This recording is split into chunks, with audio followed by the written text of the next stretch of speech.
So I'm so excited to introduce Rabbi Avi Averbach, who is here, who is going to be teaching us about some of the great stories of the Mishnah and Talmud through a cinematic lens. He is in California, and you'll have to just forgive me for a moment as I look to see which window I opened your bio in. It's okay. I don't need a bio.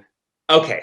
That's enough. Well, it's really wonderful to have you here. And which part of California are you in? Just north of LA in Thousand Oaks. Oh, wonderful. I'm from Tarzana originally. So there you go. It's been a while, but it's a wonderful area. Yeah, it is. It is. Thank you. And thank you. I enjoyed listening to your teaching for the last few minutes. It was very nice. So I'll take it away. Okay, and I have a co-presenter in the waiting room, so Natalie's going to join us in just a moment. Is the plan? Right. So looking forward to seeing her. Just a little bit about what we're hoping to do. The name of this is Synagogue, with the C-I-N-E of cinema at the beginning of synagogue. And I'm just very aware that some of our stories are incredible. Some of our stories come from some of the movies that we grew up on, or musicals or whatever else, come from our Torah, our Tanakh. And whenever I meet with a bar mitzvah kid, a bat mitzvah kid about their Torah portion, we sometimes talk about that. There are some that get made into movies. There's the Noah's Ark. I didn't see the Noah movie, but there's the Noah's Ark movie, and there's the Joseph musical, and there's the Ten Commandments, and there's the Prince of Egypt. Some of our stories lend themselves really beautifully to the screen. We've got some amazing stories in our ancient literature that I wanted to dive into today. And I thought, to help me with that, I'd bring in my friend Natalie. Oh, there you are. Hi, Natalie. Good morning. Good morning. It's nice to see you. I was thinking about what kind of bio you would get and what your resume is. And I know, and I hate when people introduce me and I'm like, stop it. But so Natalie, I realize you've done probably everything. You've been on camera, you've been behind the scenes, you've done voiceover, you've done video games and cartoons and movies and TV show and stage, and you've done every aspect of every one of those things. And all very well. And I think one of the only things that in this field that you haven't done is a 24-hour Torah study. No, I'm going to put this as the first line on my resume. Yeah, it's obviously going to be the top of your resume. So that's why I'm so excited to be here, for you to be here with me today. Talk about, I think these could be movies. Also, just a side note is I've known Natalie, we've been friends for 25 years or so. It's weird because we're only 28. Yeah. It's which would be realistic. I think we could both. I guess so. Yeah. I don't know. It's not weird. We met when we were 2. Yeah. We started doing theater and film back then. So my name is Ari, and I'm somewhere in the Thousand Oaks area, where usually it's nice and warm, but today it's about probably the same temperature as Chicago and New York right here. So Natalie, I thought we'd start by looking at some really strange stories. We have this tradition of Mishnah and Talmud, these laws from 1800, 2000, 1500 years ago. And interspersed between these laws are these beautiful stories, sometimes on purpose. They want to break it up and bring a story, and sometimes to prove a point or to make a law seem more real, they throw in a story. And I thought I'd start with 2 that I think that they're R-rated. And are they scary R-rated? They're inappropriate R-rated, and so if you are watching with children now, just be warned. I'm not going to get into the dirty language of it, but I thought I'd read 2 of these pieces.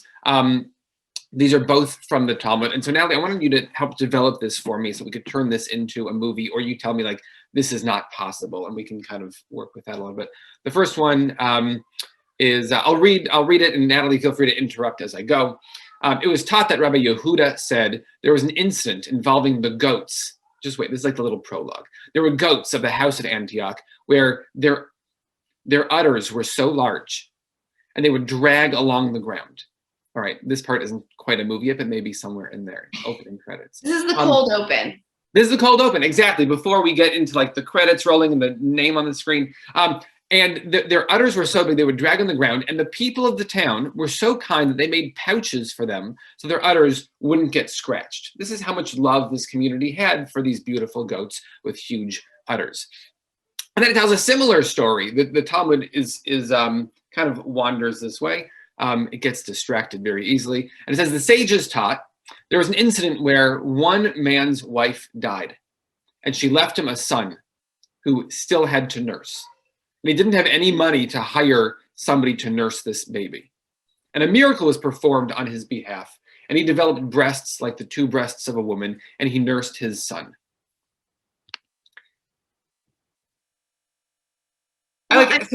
Yeah, I'm getting like Mrs. Doubtfire vibes, but you know, back a long time ago, obviously. But I think that I don't think we have to move it a long time ago. I kind of think like this is like a Waking Ned Divine, Full Monty kind of, maybe Ireland.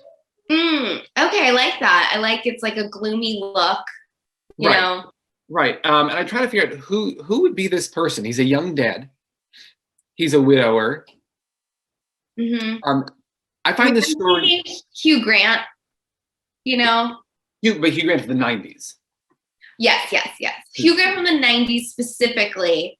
So I'm sure we could find someone younger and hotter. Maybe Harry Styles wants to do his first movie. Maybe, but there's a sad. I don't know Harry Styles. There's a sadness to this. Yeah, he lost his mother. It's a story of loss. I think it's very relatable. And so here's like the rabbis then get into this debate of, is this moment that he grows breasts good and a miracle from God or not?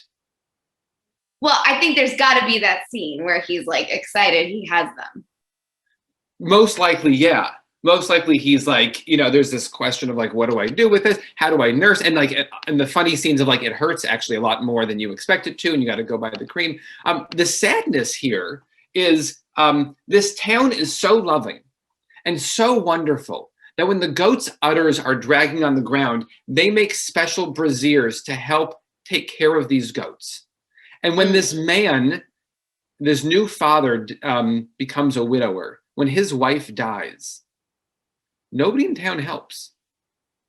There's no woman in town who's like, you know what, I had a baby recently, I can help nurse your kid. There's no rich people in town who say, can I help pay for you to hire a nurse?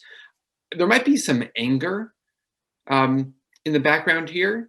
I imagine like, you know, a lot of scenes from the 90s that take place in England have like a town hall scene where people are screaming. This is a desecration of God. Definitely. And he can be very, you know, how can you support the goats and not support me? I'm a human being. Right. What kind of town are we? We're supposed to be this godly town, where we take care of each other in a beautiful way. How have I been forgotten? I guess part of that is like, what's his backstory? Is he like not a good guy? Did he upset a lot of people along the way? I mean, maybe there's like in the beginning of the movie, we dive into his like this pre-moment where he maybe isn't the nicest. So maybe people didn't want to help him for that reason. And he learns this big lesson. Yeah. So here's a lot of stories in the Talmud, like they start with a distraction, right? We're talking about goat udders. We're really talking about Shabbat and can you do certain things on Shabbat? It goes into goat udders somehow. And like people are reading this, be like, what is going on? And then it goes from there into this story of a man who nurses babies. And it reminds me also, pardon me, of the scene from Meet the Parents, where Robert De Niro says, I have nipples, can you milk me? And I want to be like, yeah, the Talmud says yes. The Talmud says that it's possible. And I've asked some doctors and they all go, I've never heard of it, but I know, maybe. So that's in there. But so then this often stories have this tag at the end. And here's the weird tag that comes at the end of this. And I feel like could be another character in this movie or something. It ends with, the sages taught, an incident involving a man who married a one-armed woman, which he didn't realize until the day she died. Wait. And that's how the story, and then it switches topics. And so you think like this town is so, this man takes such good care of his wife, and she takes such good care of him, and she's so talented, he never realizes that she has one arm. Wow, that's true love. It's true. It's amazing, and we don't realize the handicaps, if you will, of those we love really deeply. All right, so that you think that this can get made? I think so. I think it's a 4-part miniseries for Netflix, and we call it GOAT, but it's greatest of all time. Oh my gosh, it's about the goat and the town, how the town is so loving, and then like the one-armed woman is she's just like a side character who we kind of. Well, maybe that could be like, his love interest that comes in. Can we manipulate that a little bit? We could probably work with that. All right, I want to go to the next one because we have 75 of these to get to in the next. All right, well, we better hurry up. All right, so the next one is, if that one's not really R-rated, I don't think, unless like we get a lot of inappropriate shots, but I don't think it's R-rated. We can work around those. This next one really is. This is one of my favorite stories. Are you having a milkshake? I'm just having a coffee, but I'm gonna have a milkshake today. Yeah, because I mean it's one of the great holidays because milkshakes and cheesecakes and blintzes and lactate, all the good things. Yeah. So here's this story that is definitely inappropriate, and I don't know if this can get made. So here it is. It's my favorite one. Rabbi Eleazar Bendoria, which already it's a great name. His name is Eleazar or Eleazar, and his father's name was Doria. We don't know a lot about him at this point. He had been with every harlot in the world. In the world? According to the Talmud, in the world. You can imagine this man. I mean, like, who could play? There is no age on him. Hugh Grant again. Hugh Grant could do this one. And in fact, I think that a certain age with this is important. Okay. And then he heard that there was a harlot in one of the towns by the sea who accepted a large sum of money for her hire. And he's going, I can't believe that there is a woman of the night, a sex worker who I have not had the company of. And so he crosses 7 rivers to get to her. He hikes. I mean, this is before cars, but in the movie now, maybe he's on a train. You got to make it seem like it's a. Wait, we got to update it. Yeah, but it's like an excursion to get to her. Yeah. And he's with her, and he pays her the sum of money. And here's the sum of this now is while he is with her professionally, the Talmud says she blows forth wind. I'm sorry. It's just I can't. I don't know if this would pass. I don't know if like an episode of Californication. I don't know if this Sex and the City ever covered this. Yeah, this is great. I feel like Judd Apatow can direct. Oh, that takes it. Now we're going like full comedy. Well, especially because he adds heart to it, and so I think we get a little bit of her. But I don't know who you're picturing here to play her. I mean, I obviously will audition, but won't get it. But maybe Rose Byrne. Oh, I mean, she's worked with Judd Apatow before, so that's kind of what I was thinking. It'll be easy to get her. All right, I'm going to call her agent. All right, so because at this moment this happens, and essentially he says like, "Oh my heavens," and she says, "You have as much a chance of getting into heaven as that air has getting back inside of me." Which is like such an amazing line, and I feel like that could be on the poster. I mean, like that is that it's like such this strange line of first of all, what does it mean to get into heaven? And he goes outside and he cries. He just sits outside in the hills and he weeps, which I think there's some imagery here of the hills, like he comes from the room of a sex worker and goes out to these hills. And he sits out there and he cries and he asks forgiveness from the stars and from the moon. Please pray for me. And they talk back to him and they say, we can't pray for you. We're praying for ourselves. And he says, mountains and hills, pray for me. We can't pray for you. We're worried about ourselves. And valleys and he's like talking to nature, and nature, at least in the Talmud version, talks back to him, which I don't know if it's going to be like a Mary Poppins with like cartoon mixed with I'm kind of feeling like an adult, like hybrid, maybe like some Jim Henson puppets in there because like Okay. they go a little adult. So like, you could see like that mountain and they're like, no, dude, I'm not praying for you.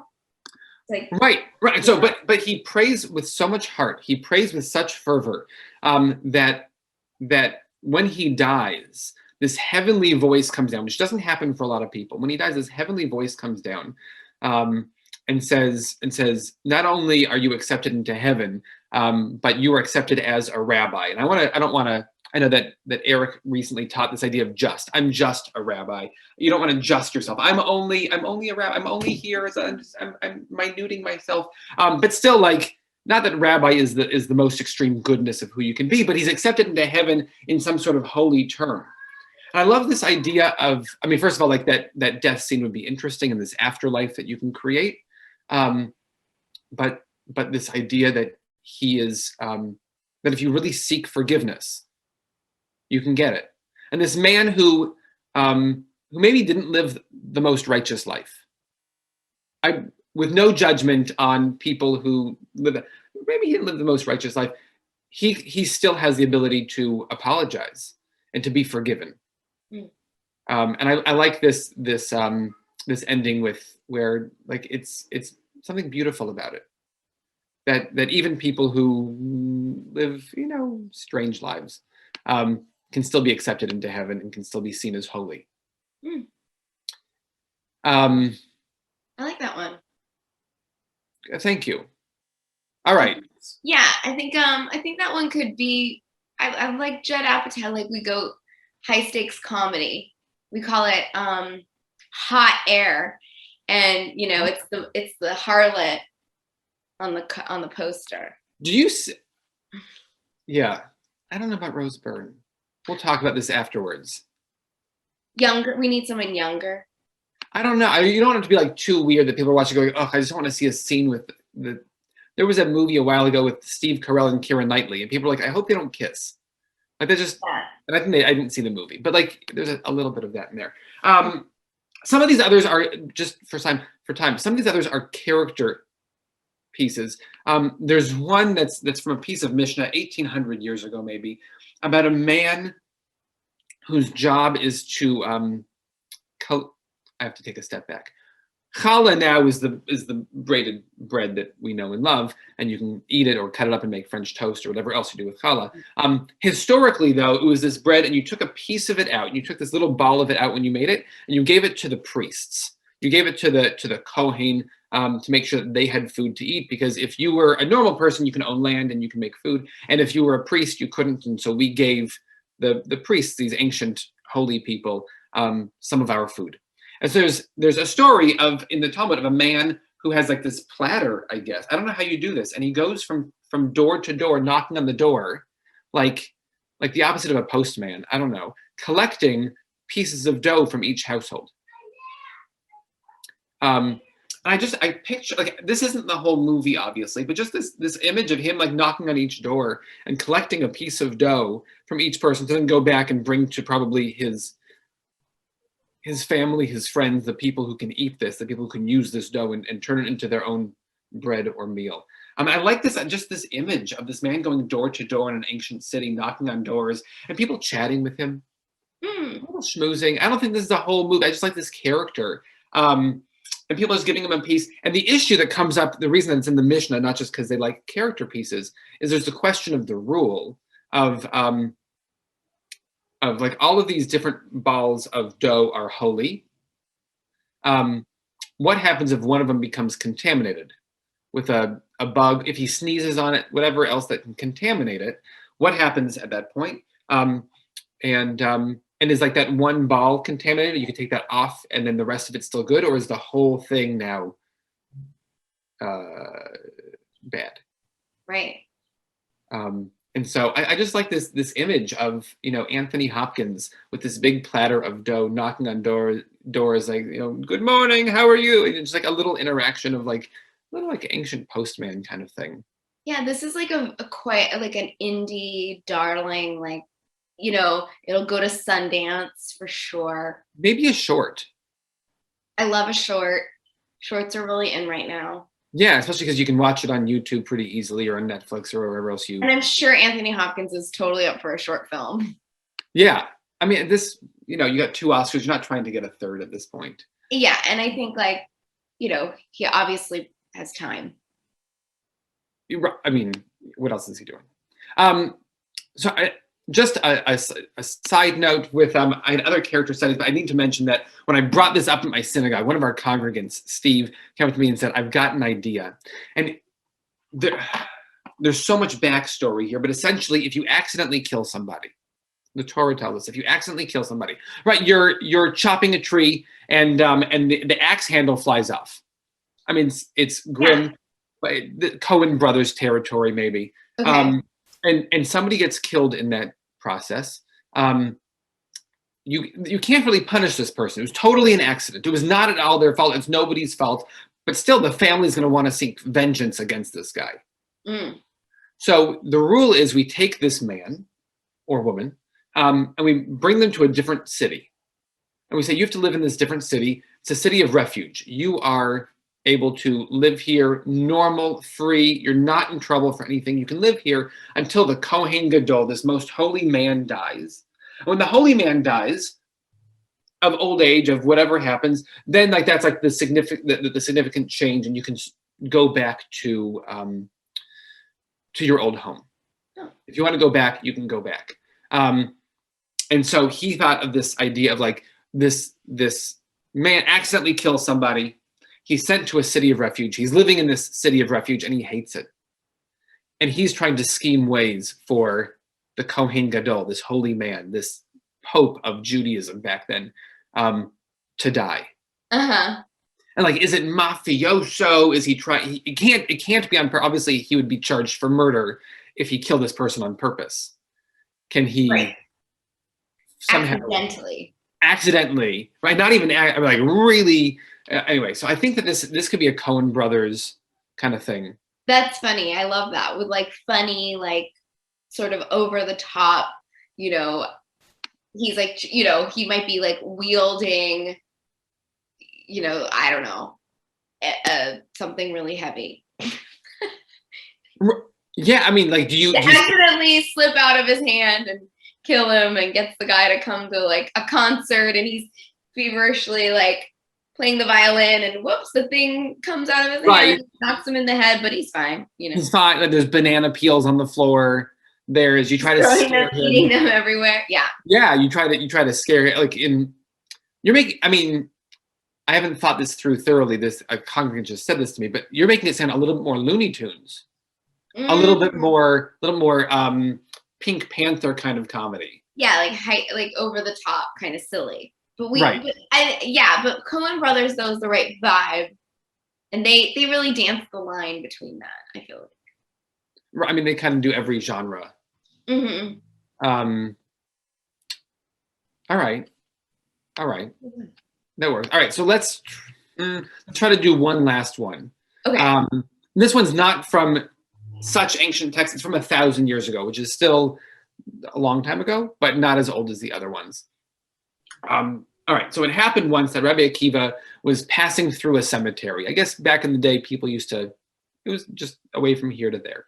And he came upon a man who was naked and covered in coal. Just his skin was black, not because of his race, because his skin was black. And he was carrying a great burden of thorns on his head.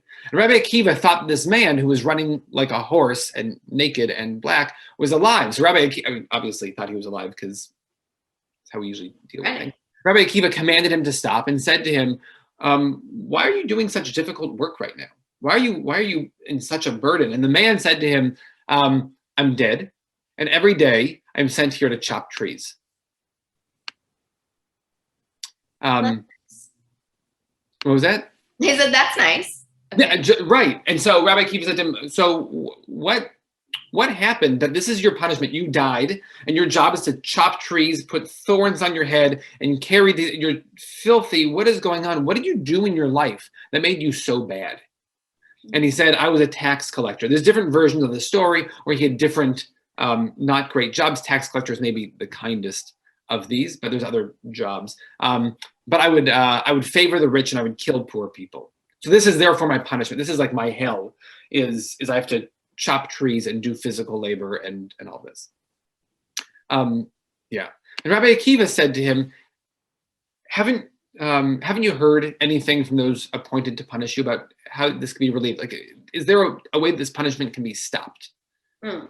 And the man goes, no, this is eternity for me. I'm chopping trees and wearing thorns and in pain and disgusting. And like, there's this moment, just that, how awful, how sad. And then the guy goes, there was one thing that I heard, but it's not possible, was if only I had a child, and that child would say Kaddish, the mourner's prayer for me.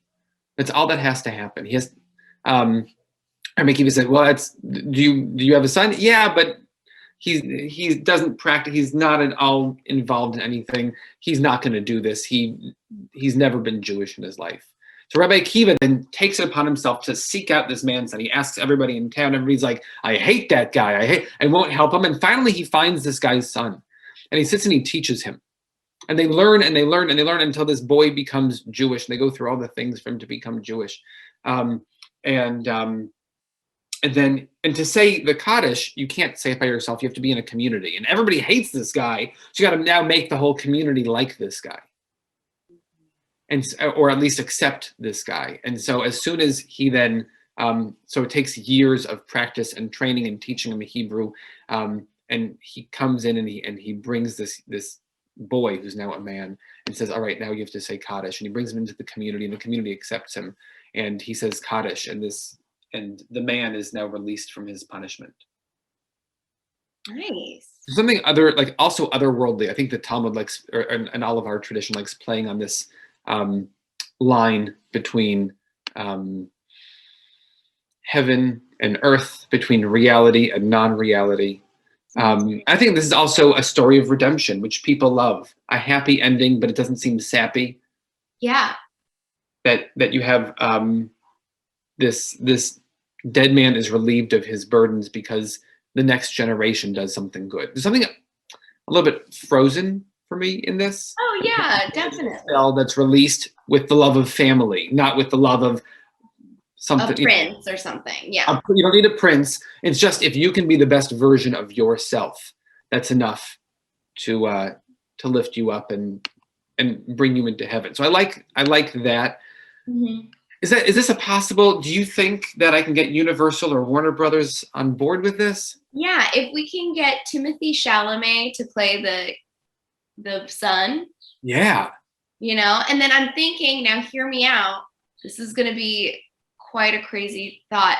What about Jack Black as the father? And this could really be his, his like Jim Carrey Man from the Moon performance, where he's like the funny guy who finally gets to show his deeper, serious side. I love it. And just look, I think that we need to work harder in Hollywood, we being not me, but we need to work harder in Hollywood for gender equality and all these things. I wonder if the role of the rabbi here, it's Rabbi Akiva, who was a man, but I don't think that you need, I think this could be a woman. I think it could be a woman of color. I think you could have anybody playing this role really beautifully. Viola Davis. I mean, she's got this like quality to her, not so much in Ma Rainey's Black Bottom, because she was great in that, but it's different. But like this, you want to sit at her feet and learn. Yes. You want to do something, and you see her in Doubt. Oh my gosh, I was just weeping with her there. So I think she's got that. So I've got a whole bunch more on my list, but we're pretty much at time. All right, we like 2 more minutes. 3 minutes. 3 minutes. All right, so here's another one that I studied with my students. It's also, I took this one from, there's a great book by Rabbi Martin Cohen, who I think was one of the presenters today. It's called The Boy on the Ox on the Door, or The Boy on the Door on the Ox. Anyway, it's strange stories from Mishnah, so I like it, and it's just beautiful. So you've got this other one about a woman who, all right, again, some backstory.